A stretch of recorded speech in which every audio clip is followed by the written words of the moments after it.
제목이 하나님의 백성이거든 이삭처럼 살라. 그죠? 같이 읽어볼까요? 하나님의 백성이거든 이삭처럼 살라. 하나님 백성이 아니면 상관없습니다. 응? 뭐 세상 사람이면 자기의 주관, 자기의 철학으로 살면 돼요. 근데 하나님의 백성이라면 어떤 기준이 있어야 되고 그 기준대로 살아가야 할 필요가 있죠. 벌써 1월에 마지막 주일이 됐어요. 왜 이렇게 시간이 빨리 흘러가는지. 이제 남은 11개월 남았는데 이 11개월 동안 어떻게 살아가야 될 것인가 고민을 하면서 오늘 말씀을 이 본문으로 잡았습니다. 본문의 주인공 이삭이죠. 우리가 흔히 믿음의 조상 하면 아브라함의 하나님, 이삭의 하나님, 야곱의 하나님이라고 그러죠.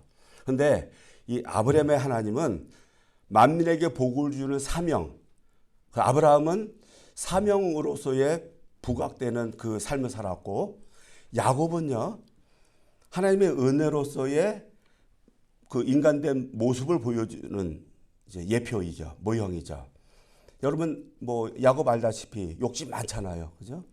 그리고 자기가 수단과 방법을 가리지 않고 그렇게 형을 뭐 속이면서까지 축복을 받으려는, 그러니까 인간적으로 보면은 욕심 많은 사람이요. 그리고 자기 주장이 강하고 수단과 방법을 가리지 않는 사람.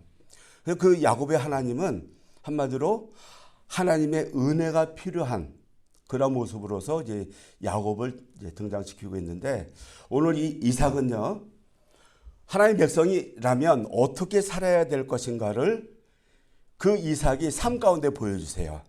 그래서 오늘 본문도 보면 이제 많은 우물을 파게 돼요. 한 7개 우물을 팝니다. 근데 그 우물을 파는 이유가 다른 이유가 없어요. 우물을 팠더니 옆에 있는 사람이 또 뺏어가요. 안 싸워요. 또 다른 데로 옮겨요. 거기서 또 땅을 파니까 또 우물이 나와요. 그렇게 싸우지 않고 또 다른 데로 옮기고 또 옮기고 하는 가운데에 우물을 7개나 이제 파게 되는데, 그 우물을 파는 그 모습 속에서 이삭이 보여주는 하나님의 백성이라면 적어도 이 정도 가치를 가지고, 이 정도의 믿음을 가지고, 이 정도의 인품을 가지고 살아야 하겠다 하는 것을 이 본문이 말씀해 주고 있죠. 근데 오늘 본문을 자세히 보면요, 아브라함이 전에 보여주었던 모습과 이렇게 좀 연상되는, 오버랩되는 그런 이제 장면이 나와요. 어떤 장면이냐면 창세기 13장 5절에서 9절을 보면 아브라함이 조카 롯과 다툼이 일어나요. 그때 아브라함의 선택하는 것을 한번 잠깐 볼게요. 제가 읽을게요. 아브라함과 함께 다니는 롯에게도 양떼와 소떼와 장막이 따로 있었다. 그러나 그 땅은 그들이 함께 머물기에는 좁았다. 그들은 재산이 너무 많아서 그 땅에서 함께 머물 수가 없었다. 아브라함의 집 증성을 치는 목자들과 롯의 집 증성을 치는 목자들 사이에 다툼이 일어나곤 하였다. 그때 그 땅에는 가나안 사람들과 브리스 사람들도 살고 있었다. 아브라함이 롯에게 말하였다. 너와 나 사이에, 그리고 너의 목자들과 나의 목자들 사이에 어떠한 다툼도 있어서는 안 된다. 우리는 한 핏줄이 아니냐? 내가 보는 앞에 땅이 얼마든지 있으니 따로 떨어져 살자. 내가 왼쪽으로 가면 나는 오른쪽으로 가고, 내가 오른쪽으로 가면 나는 왼쪽으로 가겠다 하면서 삼촌인 아브라함이 조카 롯에게 100% 양보를 합니다. 선택권 너한테 먼저 줄게. 그리고 네가 선택한 다음에 내가 다른 곳으로 갈게 할 때에, 저 아브라함의 선택과 오늘 본문에 나오는 이삭이 우물을 파다가 그냥 힘없이 조용히 물러나면서 그렇게 또 양보하는 그 모습이 어쩌면 이렇게 똑같은 모습으로 나오는지. 부자라서 그러겠죠. 아버지, 아들이라서. 어쩌면 이 이삭도 아버지 DNA를 그대로 받아서 할 수도 있었고요. 그러나 또 한 가지는 뭐냐면, 신앙은, 믿음은 가장 확실한 게 뭐냐? 눈으로 보고 배우는 거예요. 내 믿음, 내 신앙 하늘에서 뚝 떨어진 것 같지만 그렇지 않아요. 주변으로부터 아니면 가정에서 부모님으로부터 그 신앙 그대로 물려받습니다. 이삭은요, 어릴 때부터 아버지로부터 보고 배운 그 신앙이 있었어요. 그 보고 배운 그 신앙이 확실합니다. 이것보다 더 확실한 신앙이 없죠. 우리 생명문 선교교회도요, 어르신들이 계시잖아요. 우리 스티븐 목사님, 데니 아버님, 또 우리 김순자 권사님, 또 조희수 권사님, 양장로님, 양문자 권사님, 조용히 이렇게 어르신들이 계신데, 이 어르신이라는 표현은 단순히 연세가 많다고 해서 어르신은 아니에요. 그죠? 어른이라 할 때에 그만한 인품과 그만한 그 신앙을 소유했을 때만 어른이라는 이제 표현을 쓰고 칭호를 받게 되죠. 제가 전에 있었던 교회에서는요, 아니 할머니들이 사탕 하나 갖고 싸워요.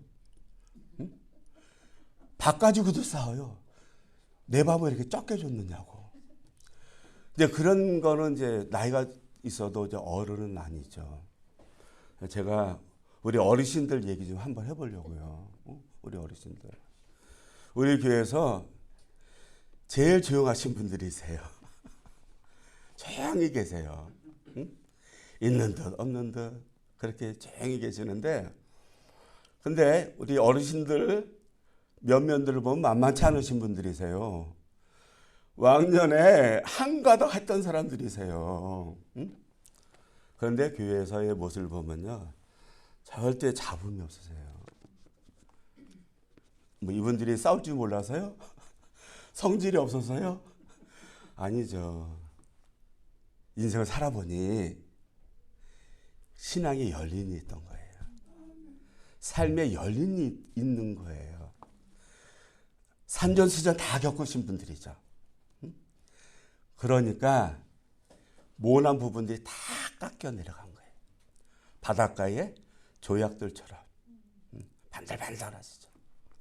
그래서 어르신들 보면 정말 우리가 눈으로 보고 배워야 할 것들이 많이 있습니다. 성경에서도 우리가 하나님의 말씀을 찾고 또 그 삶의 라이프를 찾지만 우리 교회 우리 어르신들 보면서 우리의 신앙의 한 모델로 삼어도 무방한다는 것을 제가 말씀을 드립니다. 그런데 또 한편으로는요, 이삭이 이제 본문에 보면 싸우지 않아요. 다툼이 일어나고 분쟁이 일어나면 피해요. 그러면 왜 이삭이 왜 싸우지 않는가? 그럼 이삭이 이제 힘이 없어서, 능력이 없어서? 그렇지 않아요. 이삭에게는 얼마든지 힘이 있고 얼마든지 제압할 능력도 있었던 이삭이에요. 해서 창세기 26장 16절을 보면요, 이렇게 말씀이 나와요. 같이 한번 읽어볼까요? 아비멜렉이 이삭에게 말하였다. 우리에게서 떠나시오. 이제 당신은 우리보다 훨씬 강하여. 블레셋 왕이 아비멜렉이 이삭에게 이렇게 얘기해요. 당신이 우리보다 더 강하다고. 이삭은 힘으로 얼마든 제압할 수 있는 힘과 능력이 있었던 사람이었죠. 그럼에도 불구하고 안 싸운 거예요. 왜 안 싸웠는가? 이삭은요, 하나님의 사람이라 그랬죠. 하나님의 사람 뭐예요? 예배 드리잖아요. 경배해야 되잖아요. 예배를 드리려고 하니, 하나님의 온전한 예배를 드리려고 하니 싸울 수가 없었던 거예요. 목사님 사모님이요, 언제 제일 많이 싸운지 아세요? 주일 아침. 사탄이 여지없어요. 그냥. 근데 사실 목사님들은요, 토요일부터 긴장해요. 영적으로 긴장 모드에 들어갑니다. 왜? 말씀을 전해야 되니까. 이 말씀 전하려니 내가 내 삶대로 살아야 될 거야. 살아야 되잖아요. 그러니까 토요일부터 영적으로 무장무장 하면서 있는데, 제 경우에요. 아니, 주일 아침만 되면 그 천사 같은 사모가 일도 아닌데 와 그냥 공격하고. 그래서 내가 한마디 하죠. 아니 오늘 당신이 설교할 거냐고. 응? 네, 이렇게 주일날만 되면 성도들 간의 분쟁이 목사 사모 간에 이런 분쟁이 이렇게 툭툭툭 일어난다는 거 영적으로 느끼세요. 사탄의 방해 공작일 수도 있습니다. 우리가 이러한 때에 이런 영적 상태를 보면서 우리가 더 하나님 앞에 영적으로 이제 무장을 해야 되는데, 오늘 이 아브라함과 또 이삭이 보여준 그 믿음, 그 신앙의 영역은 뭐냐면요, 세상을 초월한 믿음을 보여준 거예요. 우리 다 믿음이 있잖아요. 믿음 생활 하고 있어요. 근데 아브라함과 이삭이 보여준 믿음의 경지, 믿음의 상황은요, 그 상황을 뛰어넘는 믿음을 보여줬어요. 내가 지금 현실 속에 있어요. 지금. 근데 이 현실을 뛰어넘는, 현실을 초월하는 그 믿음을 보여주고 있습니다. 우리에게도 똑같이 적용되지 않을까요? 우리에게도 믿음의 분량이 있습니다. 믿음의 한계 상황이 있어요. 여러분들에게도 각자의 믿음의 그릇이 있고 믿음의 분량이 다 달라요. 어떤 이는 한 10시간 기도해야 이제 좀 이제 기도한 것 같아. 성경도 어떤 분은 2시간 3시간 읽어야 성경을 그래도 말씀이 깊이 들어온 사람이 있고, 또 어떤 이들은 뭐 짧게 1분도 좋고 주일날 예배만 드리고 뭐 이렇게 각각의 그 신앙의 분량, 신앙의 한계 상황들이 다 있는데, 이 한계 상황을 초월해 보자는 거죠. 자기가 가진 그 한계, 믿음의 한계 상황을 업그레이드 시켜보자는 거죠. 필요합니다. 우리가 신앙생활 안주해서는 안 됩니다. 날마다 정말 저 아브라함이 보여준, 이삭이 보여준 한계상을 뛰어넘는, 세상을 초월할 수 있는 그 믿음을 저와 여러분들에게도 소유하시길 원합니다. 예수님은 우리 삶 가운데 어떻게 살아야 될 것인가를 이렇게 말씀하셨어요. 같이 읽어볼까요?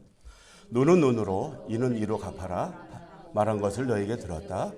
그러나 나는 너에게 말한다. 악한 사람에게 맞서지 말아라. 누가 내 오른뺨을 치거든 왼편 판마저 돌려대라.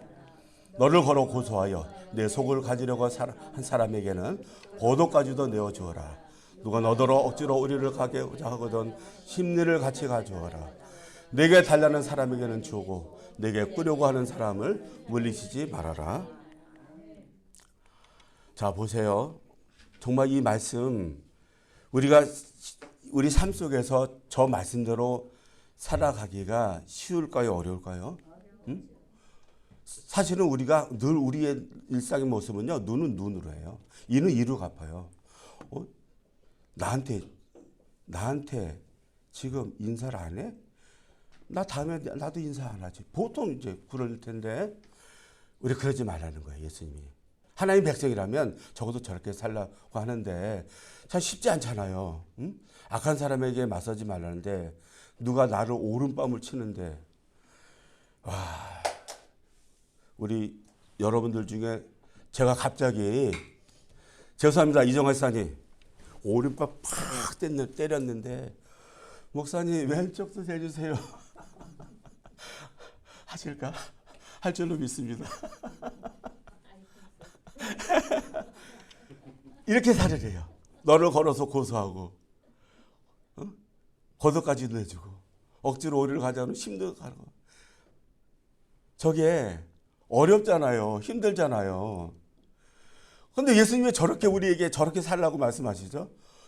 참 쉽지 않은 그런 말씀인데, 해보세요, 근데. 예수님 그거예요. 너 이대로 한번 살아봐. 이대로 한번 해봐. 하나님 주시는 기쁨이요. 하나님 주시는 감사가 세상이 줄 수 없는 기쁨이에요. 세상이 줄 수 없는 은혜가 있어요. 정말 저렇게 살면, 살아본 사람은 알아요. 저렇게 조금이라도 실천한 사람은 얼마나 하나님께서 힘을 주시는지, 능력을 주시는지, 기쁨을 주시는지, 감사를 주시는지, 하나님은요, 저렇게 살면 하나님께서 부어주시겠다고, 은혜를 주시겠다고, 감사를 주시겠다고 저렇게 살려고 합니다. 근데 저는 눈에는 눈으로 이에는 이로 그렇게 부끄러운 모습이 한 번 있었습니다. 제가 목사 안수 받기 전에 자바에서 일을 했었는데 딜리버리 하면서 사장님이 스토어가 많았어요. 어느 가게에 물건을 이렇게 이동해요. 여기서 안 팔리면 저쪽으로, 저쪽에서 안 팔리면 이쪽으로. 그럼 또 이동하면 또 그 물건들이 팔리기 때문에. 그래서 이제 한가득 물건을 이제 가득 싣고 어느 가게에 이제 갔는데 그 매니저가 물건 안 받겠대요. 이거 사장님이 가라고 해서 온 건데요. 그래도 안 받겠대요. 그래서 내가 사장님한테 전화를 했죠. 매니저가 이거 물건 안 받는데요. 했더니 매니저가 내가 사장한테 꼬박쳤다고. 그래서 사장하고 통화를 하더니 어떻게 하겠어. 사장님 받으려니. 당장 이제 물건 받죠. 매니저 화가 났어요. 저한테 야, 이 개 땡땡아! 나 처음으로 개 땡땡을 욕을 들어봤어요. 참아야 되는데 못 참았어요. 네가 나한테 개 땡땡이라 그랬어? 내가 10배, 20배, 100배를 갚아줄 거야. 거기서 한 5분 동안 야, 이 개 땡땡! 아주 속이 후련하더니 개 땡땡아! 그랬더니 그때는 속이 후련했어요. 집에 와서 잠을 잘랬더니 잠을 못 자겠어요. 너무 괴로워서. 그리고 이제 주일날 강단에 서서 이제 말씀을 잘해야 되는데 도무지 너무 힘들어서 설 수가 없을 만큼 힘들었어요. 괴롭고. 싸우지 말았어야 되는데, 화내지 말았어야 되는데. 그래도 내가 목사 될 사람인데 내가 그 개땡땡을 막 5분씩이나 했으니 너무너무 아프고 견딜 수가 없었습니다.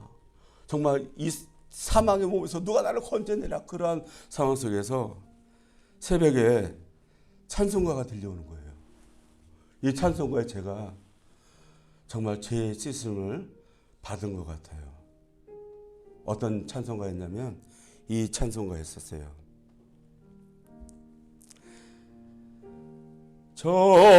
정결하게 하는 셈이 나의 앞에 있도다. 성령께서 권고하신 죄 씻으라 하시네. 찬양하리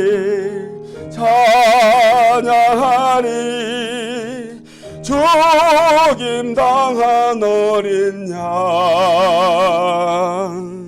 주께 영광 돌리어라. 우리 죄를 씻어주셨네.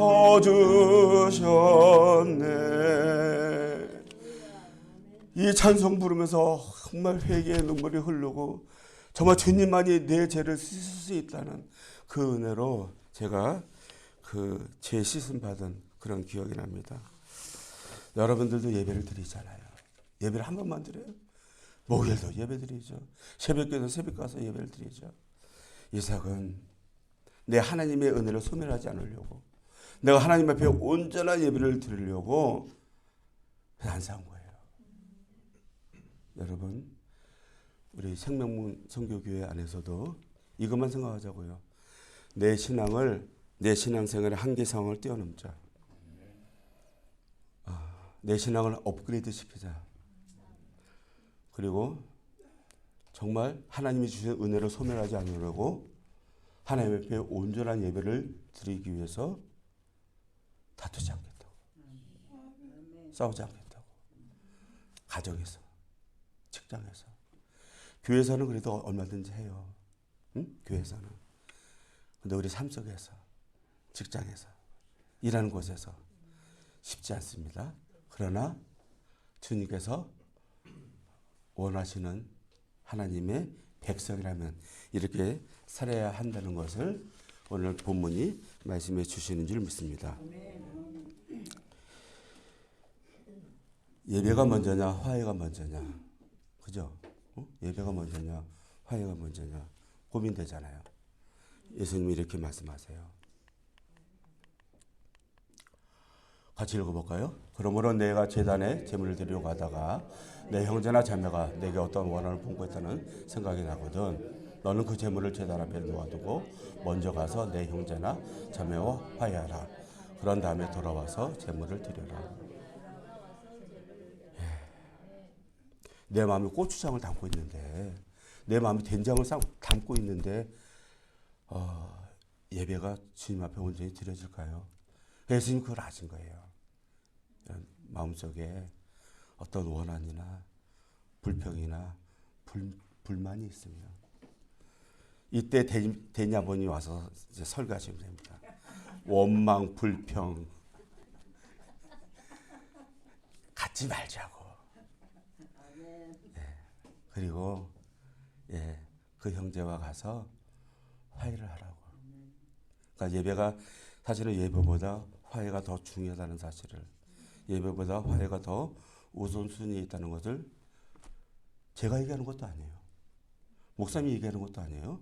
하나님이 이렇게 말씀하세요. 우리 하나님 백성이잖아요. 하나님 말씀하시니 우리는 싫든 좋든 내 의지와 상관없이 저런 삶을 살아가야 될 줄로 믿습니다. 근데 신기하게도요, 이삭이 이렇게 양보하고 피했는데 하나님은 더 복을 주세요. 갈 때마다 땅 파면 우물이 나와. 여러분 그 당시에 우물, 재산을 따지면 재산 모음도 1호잖아요. 사막에 무슨 물이 얼마나 있겠어요. 땅 파면 우물이 나오면 그 우물이 최고의 재산 목록 1호인데 그거 쉽게 내어주는 거 쉽지 않습니다. 그죠? 근데도 이삭이 그 우물을 포기한다. 자기의 모든 가진 것을 다 포기할 만큼, 그럼에도 불구하고 회개를 하기를, 또 다투지 않기를 힘썼던 이삭에게 하나님은 그 마음을 아시고 더 복을 주세요. 더 큰 복을 주세요. 어떤 더 큰 복을 주시느냐? 이 이삭의 아까 이제 본문에 우물물들이 나오는데 우물물마다 이름들이 다 있어요.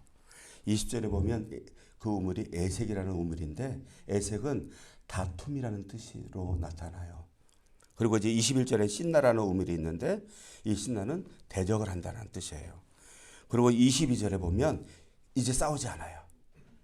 지경을 넓혀주신대요. 이제 싸우지 않는 르호봇이라는 우물을 주세요.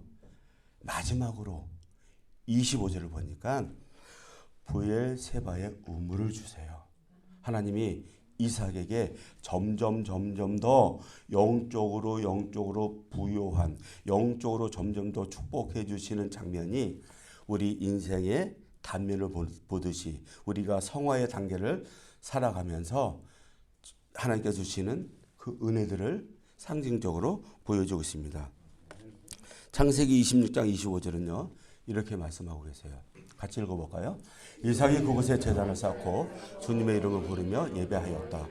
그는 거기에 장막을 치고 그의 종들은 거기에서 우물을 봤다. 아멘. 이삭이요 드디어 마지막 이 브엘사바에서 이 우물가에서 하나님 앞에 예배를 드렸대요. 제단을 쌓고 예배를 드리잖아요. 주님의 이름을 부르며 기도했을 거예요. 주님의 이름을 부르며 찬송했을 거예요. 그러면서 예배를 했대요. 영적인 성숙함을 보여주는 거로 이제 나타내주고 있고, 그렇다면 이삭은요, 이 브엘사바 이곳이 다툼이 없는 곳인가? 분쟁이 없는 곳인가? 싸움이 없는 곳인가? 그렇진 않죠. 브엘세바가 여전히 다툼이 있는 곳이고 싸움이 있는 곳이고 분쟁이 있는 그곳이에요. 그럼에도 불구하고 이삭은 하나님 앞에 예배를 드린 거예요. 싸우든 분란이 일어나든 분쟁이 일어나든 이럴 때 우리 대니 아버님 말씀대로 다 그런 거야. 다 그런 거야. 그러면서 다 그럼에도 불구하고 주님 앞에 예배를 드리는 이 모습을 저와 여러분들도 소유하시길 바랍니다. 여전히 우리 생명문 선교교회 지난 7월부터 LA에 올라와서 열심히 열심히 서로 전도도 하고 섬기기도 하고 어떤 이는 정말 꽃으로 어떤 이는 음식으로 어떤 이는 전도를 그냥 계속 전도하면서 열심히 이렇게 신앙생활을 하는 아름다운 공동체임에도 불구하고 그러나 생명문 선교교회 안에도 여러 가지 문제와 또 여러 가지 좋지 않은 일들 이런 것들이 왜 없겠어요? 교회가 어떤 곳이냐면요. 교회는 우리가 이제 교회론을 배워요. 신학교 다닐 때 신론도 배우고 여러 가지 종말론도 배우고 다 배워요. 그럴 때 교회론도 배우는데 이 교회의 본질이 뭐냐면요. 교회 본질은 지상교회는 한마디로 불완전한 교회예요. 불완전할 수밖에 없어요. 물론 예수님이 교회의 머리가 되셔서 예수님은 거룩하세요. 근데 그 공동체는 죄인들이 모여 있는 곳이에요. 죄인들이 다 불완전한 모습으로 모여 있는 곳이라서 지상교회의 특징은 주님을 향한 그 교회로 우리가 예배를 드리지만 그러나 그 본질에 있어서는 불완전할 수밖에 없다. 그래서 교회에서도 문제가 일어나고 다툼이 일어나고 여러 가지 일들이 일어나는 그 이유가 그 역사적으로 보면 교회가 또 실패한 적도 있었고 무너진 적도 있었고 왜? 지상교회는 이렇게 연약한 공동체끼리 모여 있는 곳이라서 한마디로 지상교회 가운데 문제없는 교회 하나도 없습니다. 이걸 우리가 그걸 이제 인식하는 거예요. 우리의 지금 생명문 선교교회도 불완전성이 있다, 부족함이 있다, 연약함이 있다는 걸 먼저 우리가 인식해야 돼요. 우리 교회는 항상 성령 충만해. 우리 교회는 어떠한 일이 있어도 문제가 일어나지 않아. 그게 아니에요. 우리가 다 연약한 공동체로 이루어졌기 때문에. 사도 바울은요 이렇게 고백해요. 오라 나는 공고한 사람이라고. 누가 나를 이 사망의 몸에서 건져낼 사람이 누가 있느냐고.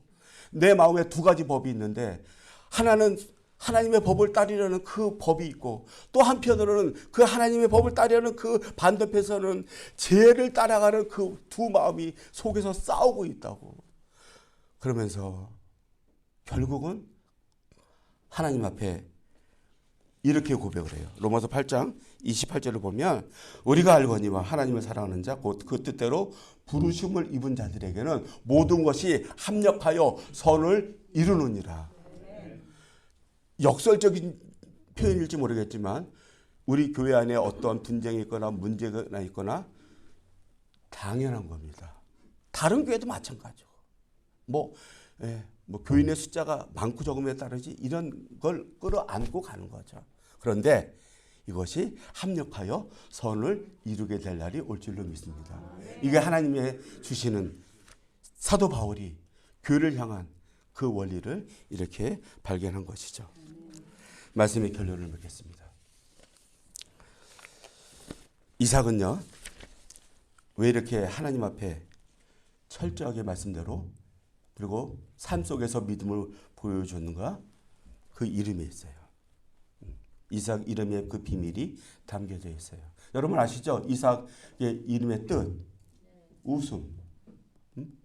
그러면 이삭은요, 하나님 한 분만으로 웃을 수 있었어요. 이삭이라고 왜 그 생애 가운데 험악한 세월이 왜 없었겠어요?